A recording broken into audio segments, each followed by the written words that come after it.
सवाल यह है कि जिन आरोपों में इन तमाम नौजवानों की गिरफ्तारी की गई थी वो आरोप थे दिल्ली दंगे से जुड़े हुए, यानी दिल्ली में जो दंगे हुए थे उन दंगों में इनकी भूमिका को संदिग्ध और षड्यंत्रकारी और दंगा भड़काने वाला बयान बताया गया था।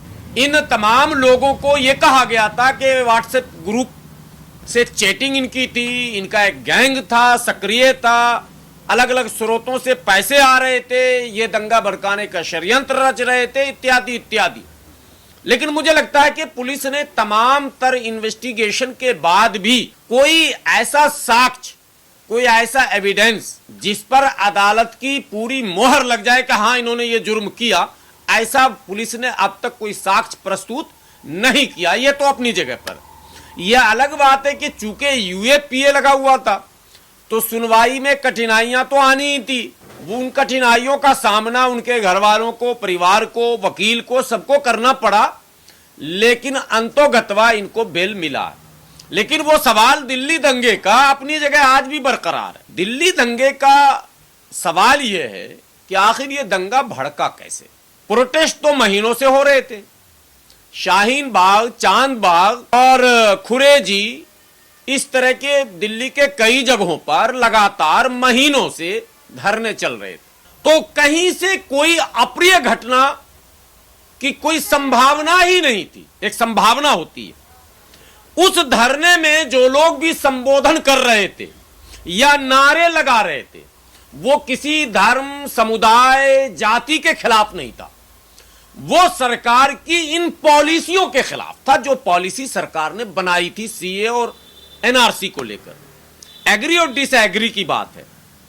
हो सकता है मैं सरकार की उस पॉलिसी का साथ दूं, हो सकता है, लेकिन मेरा सगा भाई हो सकता है विरोध करे, मेरा बेटा विरोध करे। पॉलिसी को समझने और समझाने का खेल है और भारतीय लोकतंत्र में गवर्नमेंट के पॉलिसियों से एग्री और डिसएग्री करने का आपको अधिकार है। कोर्ट के फैसले में भी आप मानने के लिए बाध्य हैं, लेकिन डिसएग्री का आपको अधिकार है, यानी असहमति आप प्रकट कर सकते हैं। यह जुर्म की श्रेणी में नहीं है।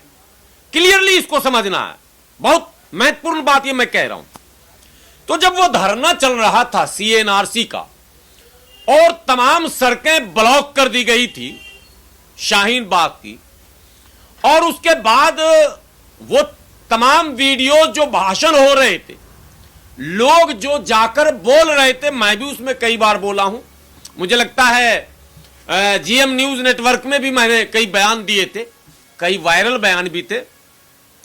किसी भी धर्म, किसी भी जाति, किसी भी समुदाय, किसी भी पंथ, किसी भी व्यक्ति के खिलाफ पूरे उस 3 महीने के धरना आंदोलन में कोई एक बयान नहीं आया। माननीय उच्चतम न्यायालय को उस तमाम वीडियोज को बुलाकर फुर्सत में 3 महीने के उस पूरे कार्यक्रम को सुनना चाहिए था। यह मेरी विनती है, और देश के न्याय प्रिय लोगों को भी सुनना चाहिए था। किसी ने कहीं नहीं कुछ अपशब्द कहे, कोई किसी के खिलाफ कहा, फिर दंगे कैसे हो गए? सवाल यहीं से तो पैदा हो रहा। आपको दृश्य याद होगा, धरने पर बैठे लोग सरकार के खिलाफ हैं और हमले उस पर एक संगठन के लोग कर रहे हैं। शाहीन बाग आंदोलन पर गोली चली, जामिया मिल्लिया आंदोलन में गोली चली, गोली चलाने वाले का वीडियो, फोटो, फुटेज है आपके पास। वो दृश्य आपको याद है, आप लोगों ने कवर किया था। वो कौन था, क्यों आया, उसके खिलाफ क्या हो रहा था? ये तो सरकार उससे न पूछती कि यह आंदोलन या धरना तुम्हारे खिलाफ तो नहीं है, सरकार के खिलाफ। सरकार सख्ती करे, नरमी करे, यह सरकार का काम था। संगठन कैसे आ गया इसमें? यह सवाल आएगा या नहीं आएगा? अब उसमें संगठन की एंट्री। अब क्या है, तो हिंदू युवा दल, हिंदू जवान दल, हिंदू बूढ़ा दल, हिंदू बच्चा दल, रक्षा दल, सुरक्षा दल, परिषद, यह सब का सब, बजरंग दल, सब कूद गए उसमें। अब साहब जब सब आप कूद गए तो सवाल आपसे होगा या हमसे होगा, यह बताइए। जो कूदा अब्दुल्ला की शादी में, बेगाने की शादी में, अब्दुल्ला दीवाना, अरे भाई तेरा क्या मामला है? मामला सरकार से है ना। यातायात को सुचारू चलाने की भी जिम्मेदारी सरकार पर है। तो अगर धरने पर हम बैठे थे तो धरने पे तुम भी बैठ जाते सरकार के खिलाफ। ये तो एक बात समझ में आती। तुम भी सरकार से कहते कि ऐसे नहीं चलेगा, आप पॉलिसी को सख्त कीजिए, इनको फोर्सफुली हटाइए, वगैरह वगैरह, जो आपका अधिकार था। आपने वो काम नहीं किया। आपने अपनी ताकत का गलत इस्तेमाल करते हुए धरना पर बैठे उन प्रदर्शनकारियों पर हमले किए, आपने आग तक लगाई है। और आपकी टीम आती है चांदबाग धरने पर, दिल्ली में, यहां से शुरू होता हंगामा। उस टीम का नेतृत्व करते हैं इस समय के मंत्री, आज के मंत्री, उस समय के विधायक, सस्पेंडेड विधायक कपिल मिश्रा, रागिनी तिवारी, और उसकी पुष्टपनाही, उसके पीठ पर खड़े होते हैं दिल्ली पुलिस के पदाधिकारी। वो वीडियो है मार्केट में।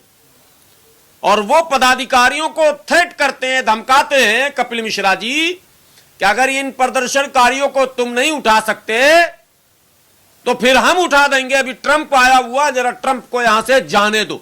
उसी समय नमस्ते ट्रंप भी चल रहा था। उसके बाद बाज़ाब्ता चांदबाग धरने पर हमला होता है और एक टीम आती है, सरकारी टीम नहीं, उपद्रवियों की एक टीम आती है और वो धरना स्थल पर हमला होता है। मुसलमानों की दुकानों पर हमले होते हैं और वहां से दंगा शुरू होता है। तो दंगा भड़काने का मुख्य मुजरिम, मुख्य आरोपी, मुख्य षड्यंत्रकारी रागिनी तिवारी और कपिल मिश्रा और उनके सहयोगी। कितने लोग जेल गए उसमें से? रागिनी तिवारी जेल गई क्या? कपिल मिश्रा जेल गए क्या? इनके खिलाफ एफआईआर हुआ क्या? और 56 मुसलमान जो मरे, उसको भूत ने मारा, जिन ने मारा, किसने मारा? किसी दंगाइयों ने ही तो मारा होगा। दर्जनों मस्जिदों में आग लगाई गई, किसने आग लगाई? दर्जनों मकान में आग लगाया गया। मैं खुद गया था, बिल्कुल थाने से 100 मीटर की दूरी पर, गोकुलपुरी थाने के 100 मीटर की दूरी पर एक मुसलमान के 3 मंजिला मकान को पूरा फूंक दिया गया, दुकान से लेकर मकान तक। परिवार जान बचाकर भागने में किसी तरह से सफल हुआ। किसने किया? आपने कार्रवाई की, आपने सीसीटीवी फुटेज खंगाले, आपने दंगाइयों की पहचान की। वो जो मुस्तफाबाद के स्कूल में आकर सैकड़ों लोग ठहरे थे और स्कूल के बराबर के एक गैरेज में जो आग लगाया, जिसमें 100 से अधिक गाड़ियां जलकर खाक हो गई, जिसमें लगभग 3-4 दर्जन 4 व्हीलर था और लगभग उतना ही 2 व्हीलर था। उसकी शक्ल तक नहीं पहचानी जा रही थी कि गाड़ी कौन किसकी है, किसकी थी। जिसके पास डॉक्यूमेंट्स अपडेट होंगे, इंश्योरेंस होगा, वो तो बेचारा ले लिया होगा। जिसका इंश्योरेंस नहीं होगा उसका तो सब कुछ चला गया। तो वो लोग जो ठहरे थे आकर, जो उत्तर प्रदेश के अलग अलग जिले से आए थे, असल तो वो दंगा कराने आए थे। कभी उस पर चर्चा हुई? उनकी पहचान की गई? किसने बुलाया, किसने मेहमान बनाया, किसने उसके खाने रहने का इंतजाम किया, हथियार कैसे आ गए, उन हथियारों का इस्तेमाल कैसे होने लगा? एक शाहरुख नाम का लड़का, शाहरुख था कि सलमान था? शाहरुख, उसने अगर देसी कट्टा निकाला, उस पूरे दृश्य को देखेंगे, देसी कट्टा पुलिस पर तानता। इसका मतलब दंगे में कहीं ना कहीं पुलिस भेदभाव कर रही थी और मुसलमान नहीं चाह रहा था कि पुलिस भी हमारे मोहल्ले में आए। मुसलमान तो ये चाह रहे थे कि पुलिस सिर्फ दंगाइयों को रोक दे, मोहल्ले में ना आए। क्योंकि पुलिस जो मोहल्ले में इंटर करती थी तो दंगाई साथ में इंटर करते थे। पुलिस प्रोटेक्ट करती थी और दंगाई उत्पात मचाते थे। यह दृश्य देखा गया दिल्ली दंगे में, जिसके बदले में अमानतुल्लाह खान जो है राजभवन में जाकर धरने पर बैठे थे। और पूरा दृश्य आपको याद होगा। बहुत हो हंगामे के बाद गृह मंत्री जी के नाक के नीचे कई दर्जन लोगों की जान जाने के बाद, कई दर्जन मस्जिदों में आग लगने के बाद, कई दर्जन मकानों में आग लगने के बाद दंगा शांत हुआ। और गिरफ्तारी किसकी होने लगी? वो लोग जो मतलब एक शांति का संगठन चलाते थे। आपने वो टी शर्ट भी देखा होगा जिसमें वो निष्पक्ष होने का प्रमाण लिखकर जंतर मंतर पर धरना देता था। वो सैफी, खालिद सैफी, ठीक है, क्या उसके टी शर्ट पर रहता था, वो एक पूरा संगठन था, हैट करके कुछ लिखता था, मतलब नफरत से दूरी, यूनाइटेड अगेंस्ट हेट, मतलब नफरत के खिलाफ यूनाइट होकर अगर बात कर रहा तो वो मुजरिम है, और नफरत फैलाने के लिए जहर उगल रहा है तो वो मुजरिम नहीं है। तो मुझे लगता है कि अदालतों को एक इख्तियार है सुओ मोटो का, स्वतः संज्ञान का।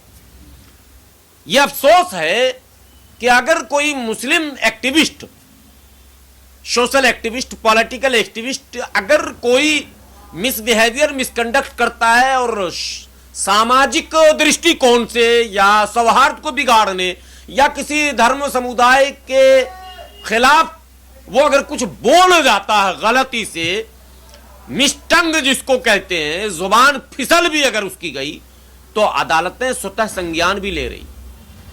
लेकिन इतने बड़े मामले, इतना माने हॉट इशू, दिल्ली देश की राजधानी, दुनिया का एक ताकतवर इंसान दिल्ली की राजधानी, देश की राजधानी दिल्ली आने वाला, गुजरात से प्रोग्राम करके वो दिल्ली आ रहा, डोनाल्ड ट्रंप, जिसने साबित कर दिया कि दुनिया में उससे ज्यादा ताकतवर कोई नहीं है, उसकी मौजूदगी में जिसने गाली गलौज, मां बहन बेटी रोटी उपद्रव सब कुछ किया, वो मंत्री पद से नवाज दिए जाते हैं।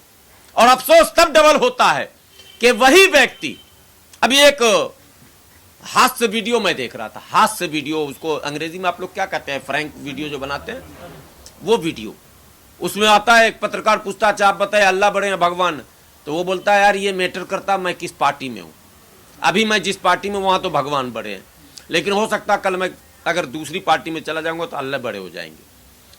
सच्चाई यही है।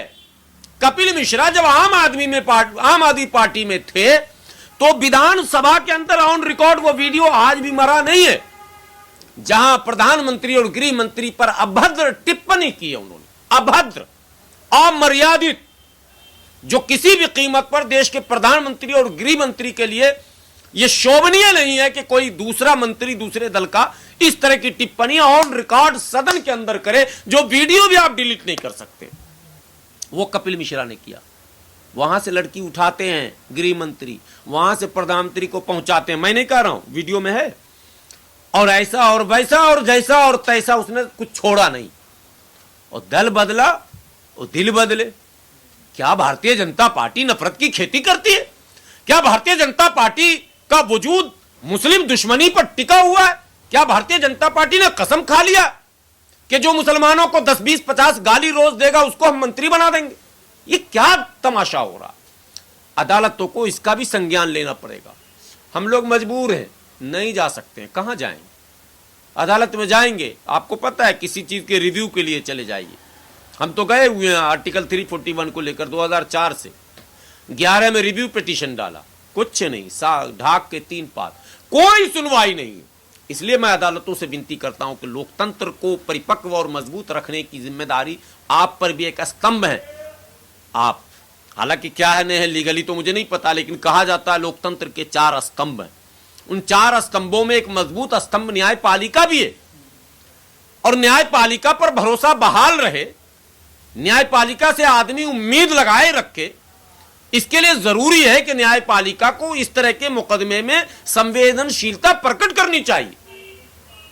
यदि आप असंवेदनशील हो जाएंगे और हमारी पीआईएल को खारिज कर देंगे, हम पर चार्जेस लगा देंगे, हम पर आप फाइन लगा देंगे और दूसरों की सुनेंगे, यहां तक के गड़े मुर्दे भी उखड़वा लेंगे, आप कब्र भी तोड़वा लेंगे, मस्जिद भी खुदवा लेंगे, यह पैमाना लोकतंत्र के हित में नहीं है। तो मैं भारत के समस्त न्यायाधीशों से विनती करता हूं, इस उम्मीद के साथ कि जिस तरह से आपने आज ऐतिहासिक फैसला सुनाया है, देर से सही, हालांकि एक कहावत है इंग्लिश में, जस्टिस डिलेड जस्टिस डिनाइड, मैं तो इसे बहुत ज्यादा बेहतर नहीं कहूंगा, लेकिन फिर भी उन परिवारों में आज खुशी की लहर है। उन परिवारों ने इस न्यायिक लड़ाई की लंबी यात्रा पूरी की, बहुत संघर्ष किया है, मैं दुआ करता हूं ऊपर वाले से, जिस सब्र के साथ, जिस एतमाद के साथ, जिस यकीन के साथ उनके घर वालों ने लगातार न्याय के उस दरवाजे को खटखटाया, इंसाफ की भीख मांगी, इंसाफ लेने में वो सफल हुए, और जो हमारे बचे हुए मुल्जिमान हैं, मुल्जिम जिन्हें अब तक पुलिस भी मुजरिम साबित न कर सकी, न कर पाएगी, उन तमाम मुल्जिमानों को भी इसी तरह से जमानत दी जाएगी और उन्हें अपना पक्ष रखने का अवसर दिया जाएगा। ऐसी उम्मीद भी हमें है, दुआ भी इसके लिए कर रहा हूं, और आप लोगों को बधाई देता हूं कि आप लोग इस इशू को इसी तरह से उठाते रहें ताकि जो लोग न्याय की तलाश में हैं उन्हें न्याय मिलता रहे।